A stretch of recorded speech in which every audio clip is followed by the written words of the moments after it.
মই নাহৰণি আগৰউড এণ্ড আঁতৰ ছ'চাইটিৰ সভাপতি হিচাপে আজি ইয়াত উপস্থিত থকা সংবাদ সেৱাৰ ইলেক্ট্ৰনিক মিডিয়া আৰু প্ৰিণ্ট মিডিয়াৰ সকলোটিলৈকে অভিনন্দন জ্ঞাপন কৰিছোঁ। নাহৰণি আগৰউড ছ'চাইটি 1973 চনতে আগৰ ব্যৱসায়ী আৰু খেতিয়কসকলৰ বিভিন্ন সমস্যাসমূহক লৈ সেই সমস্যাসমূহ সমাধান আগত ৰাখি পেলাই প্ৰতিষ্ঠা হোৱা এটি অনুষ্ঠান। সেই অনুষ্ঠানটি চৰকাৰীভাৱে পঞ্জীভূত এটা অনুষ্ঠান। এই অনুষ্ঠানটিয়ে বিভিন্ন সময়ত আগৰ ব্যৱসায়ী তথা খেতিয়কসকলৰ বিভিন্ন সমস্যাসমূহ সমাধান কৰিবৰ বাবে চৰকাৰৰ ওচৰত বিভিন্ন সময়ত আবেদন নিবেদন কৰি আহিছে। আজি এই প্ৰেছ বাৰ্তাটো দিবলগীয়া হ'ল এইটো কাৰণেই যে আজি যোৱা 25 আৰু 26 তাৰিখে ভাৰতৰ মাননীয় প্ৰধানমন্ত্ৰী শ্ৰীযুত নৰেন্দ্ৰ মোদীৰ নেতৃত্বত অসমত যি এডভান্টেজ আছাম কাৰ্যসূচী হৈছিলে, সেই কাৰ্যসূচীত গোলাঘাট ইণ্ডাষ্ট্ৰিয়েল ডিপাৰ্টমেণ্টৰ পৰা আমাৰ আগৰউড এণ্ড আঁতৰ ছ'চাইটিৰ সদস্যসকলক তালৈ প্ৰতিনিধি হিচাপে নিমন্ত্ৰণ কৰা হৈছিলে।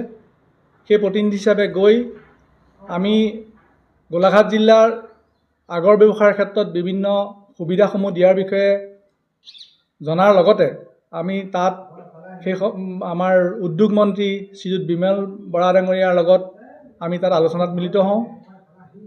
সেই আলোচনাসমূহ তেখেতে আমাৰ লগত যথেষ্ট সময় আলোচনা কৰি আমাৰ এটা বহুত দিনীয়া পুৰণা সমস্যা, আমাৰ যি দেগত আমাৰ আগৰৰ তেল নিষ্কাশনৰ ব্যৱস্থা কৰা হয়, সেই দেগৰ ইন্ধনৰ ক্ষেত্ৰত আমাৰ এটা সমস্যা আছিলে। সেই ইন্ধনসমূহৰ যিটো খৰচ হয়, ইন্ধনৰ বা আমাৰ আনস্কিল লেবাৰ যিটো খৰচ হয়, সেই খৰচৰ পৰা আমাৰ ব্যৱসায়ীসকলে লোকচান নহ'লেও লাভৰ মুখ তেনেকৈ দেখা নাপায়। যাৰ কাৰণে আমি বিভিন্ন সময়ত গেছ লাইনৰ কাৰণে আবেদন নিবেদন কৰি আছিলোঁ। আমি তেখেতক মন্ত্ৰী মহোদয়ক সেই বিষয়ত অৱগত কৰিলোঁ। তেখেতে খুব সোনকালে কাৰ্যকৰী হোৱাকৈ ONGCৰ বিষয়ববীয়াসকলক মাতি তাতে আমাৰ এডভান্টেজ টুৰ অনুষ্ঠানতে আমাৰ আগৰ কোঅপাৰেটিভ ছ'চাইটিৰ লগত ONGCৰ এটা MOU স্বাক্ষৰ কৰায়। আৰু তেখেতে সেই স্বাক্ষৰ কৰাৰ লগতে অহা এপ্ৰিল মাহৰ 19-20 তাৰিখৰ পৰা আমাৰ এই কাম আৰম্ভ কৰিম বুলি পেলাই তেখেতে জনায়। আমি মাননীয় অসম চৰকাৰৰ মুখ্যমন্ত্ৰী শ্ৰীযুত হিমন্ত বিশ্ব ডাঙৰীয়া আৰু উদ্যোগ মন্ত্ৰী বিমল বৰা ডাঙৰীয়ালৈ আমি অশেষ ধন্যবাদ জনাইছোঁ, কৃতজ্ঞতা জ্ঞাপন কৰিছোঁ। এইখিনিতে আমি আৰু এটা কথা মনত ৰাখিব লাগিব যে এই আগৰ ব্যৱসায়টোৰ বিশেষকৈ দেগসমূহ চলাবৰ বাবে সুলভ হ'বৰ কাৰণে বিভিন্ন সময়ত বিভিন্নজনে আমাক কোঅপাৰেটিভৰ যোগেদি সহায় সহযোগ আগবঢ়াই আহিছিলে। সেইসকলৰ ভিতৰত আমাক শেহতীয়াকৈ শ্ৰীযুত পৰীক্ষিত দত্তদেৱ, তেখেত এজন ৰাষ্ট্ৰীয় ক্ৰীড়া সংগঠক আৰু ভাৰতীয় জনতা দলৰ বিষয়ববীয়া। তেখেতে আমাক এডভান্টেজ আছাম আৰু মন্ত্ৰী মহোদয়সকলক লগ কৰাৰ ক্ষেত্ৰত তেখেতে আমাক যথেষ্টখিনি সহায় কৰি দিলে। তেখেতলৈ আমি এই আপাহতে আমি তেখেতক ধন্যবাদ জ্ঞাপন কৰিছোঁ আৰু অনাগত দিনত তেখেতৰ উজ্জ্বল ভৱিষ্যত কামনা কৰিছোঁ। ইয়াৰ বাদেও ইয়াৰ আগতো এই গেছ লাইনৰ সম্প্ৰসাৰণৰ ক্ষেত্ৰত বৰ্তমানৰ সৰুপথাৰ সমষ্টিৰ বিধায়ক বিশ্বজিৎ ফুকন ডাঙৰীয়া, সেই সময়ৰ প্ৰাক্তন আছু নেতা অভিৱৰ্তন গোস্বামী ডাঙৰীয়া আৰু আমাৰ নাহৰণি অঞ্চলৰে সমাজসেৱক নুৰুল চুলতান ডাঙৰীয়াও সেই সময়ত চেষ্টা কৰিছিলে। বিশেষকৈ বিশ্বজিৎ ফুকন ডাঙৰীয়াৰ চেষ্টাত আমাৰ সেই সময়ত কিমানটা দেগ আছে সেই ওপৰত এটা আমাৰ ছাৰ্ভে হৈ গৈছিলে। সেই ছাৰ্ভেটো হৈ যোৱাৰ কাৰণে আমাৰ এতিয়া গেছ লাইনৰ ক্ষেত্ৰত আমাৰ যথেষ্টখিনি সুবিধা হ'ব।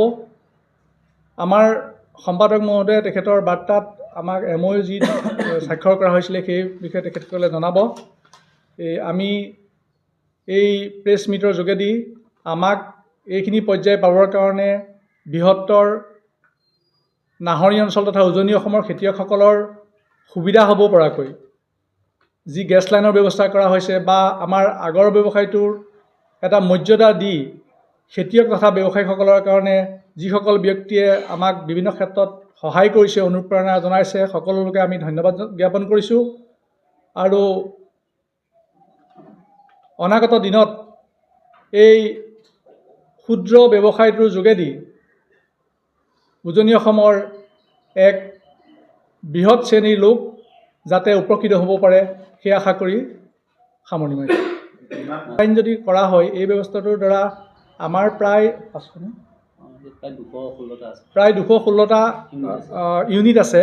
সেই ইউনিটৰ লগত প্ৰত্যক্ষ পৰোক্ষভাৱে যথেষ্টখিনি মানুহ জড়িত হৈ থাকে। কোনোবাই ইন্ধন যোগান দিয়ে, কোনোবাই ৰ মেটেৰিয়েলছটো যোগান দিয়ে। আমি আশা কৰিছোঁ যে প্ৰত্যক্ষ পৰোক্ষভাৱে বৃহত্তৰ অঞ্চলৰ প্ৰায়বিলাক লোকেই তাৰ পৰা উপকৃত হ'ব। গোলাঘাট জিলাৰ আপোনালোকক গোটেই কথাখিনি উত্থাপন কৰিলে, তথাপিতো মই দুই এটা কথা আৰু অৱগত কৰিব বিচাৰিছোঁ। বিশেষকৈ আমাৰ এডভান্টেজ আছামৰ যোগেদি আমাৰ আচলতে অসম চৰকাৰে হওক বা কেন্দ্ৰীয় চৰকাৰে হওক যথেষ্টখিনি এটা আমাৰ আশাৰ ৰেঙনি আমি দেখিছোঁ। বিশেষকৈ আমাৰ আগৰ ব্যৱসায়লৈ আমাৰ আশাৰ ৰেঙনি আহিছে। আমাৰ সভাপতি ডাঙৰীয়াই উল্লেখ কৰাৰ দৰে আমাৰ উদ্যোগ মন্ত্ৰী ডাঙৰীয়াই যথেষ্ট তৎপৰতাৰ সৈতে আমাৰ সন্মুখতে থাকি আমাৰ ONGCৰ ঊৰ্ধ্বতম বিষয়ববীয়াসকলৰ লগত আমাৰ যি MOU চুক্তি, সেই চুক্তি স্বাক্ষৰ কৰাই দিলে। তো তেখেতলৈ আমি আন্তৰিক ধন্যবাদ জ্ঞাপন কৰিছোঁ। আৰু লগতে আমাৰ মাননীয় অসমৰ মুখ্যমন্ত্ৰী, ডাইনামিক মুখ্যমন্ত্ৰী শ্ৰীযুত হিমন্ত বিশ্ব শৰ্মাদেৱলৈ আমি যথেষ্ট আমাৰ অনুষ্ঠানৰ তৰফৰ পৰা কৃতজ্ঞতা জ্ঞাপন কৰিছোঁ।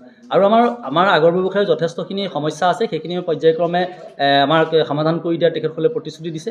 আৰু এটা কথা আপোনালোকক অৱগত কৰিব বিচাৰিছোঁ যে আমাৰ ইয়াত যি আগৰৰ ইণ্ডাষ্ট্ৰি, আমাৰ ইয়াৰ উৎপত্তি স্থল হিচাপে আমাৰ ইয়াত যথেষ্টখিনি মানে ব্যৱসায় ইয়াত জড়িত হৈ আছে।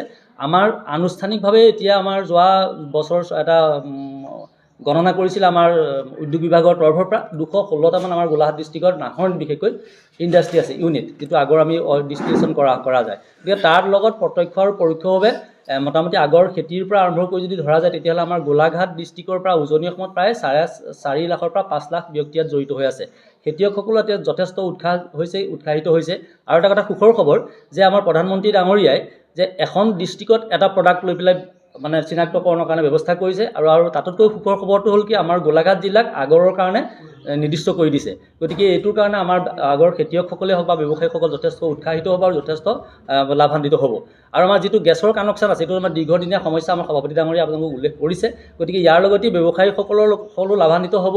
ইয়াৰ লগতে আমাৰ সাধাৰণ জনসাধাৰণো যথেষ্ট উপকৃত হ'ব বুলি আমি আশা প্ৰকাশ কৰিছোঁ। আৰু এটা কথা আপোনালোকক অৱগত কৰিব বিচাৰিছোঁ যে আমাৰ এই 1973 চনতে প্ৰতিষ্ঠা হোৱা সমবায়খনিৰ আমাৰ সোণালী জয়ন্তী অনুষ্ঠান আমি পাতিবলৈ লৈছোঁ অহা এপ্ৰিলৰ 19 আৰু 20 তাৰিখে। সেই সম্পৰ্কতো আমাৰ এই অনুষ্ঠানলৈ আমাৰ মাননীয় অসমৰ মুখ্যমন্ত্ৰী মহোদয়ৰ লগত যোগাযোগ কৰিছোঁ। আমাৰ উদ্যোগ মন্ত্ৰী মহোদয় আমাৰ 20 তাৰিখে মুকলি সভাত উপস্থিত থাকিব। আৰু এই তিনিওটা বিভাগৰ, কৃষি বিভাগ, বন বিভাগ, উদ্যোগ বিভাগ আৰু সমবায় বিভাগ, এই চাৰিওটা বিভাগৰ ঊৰ্ধ্বতম বিষয়ববীয়াসকল আমাৰ সভাত উপস্থিত থাকিব।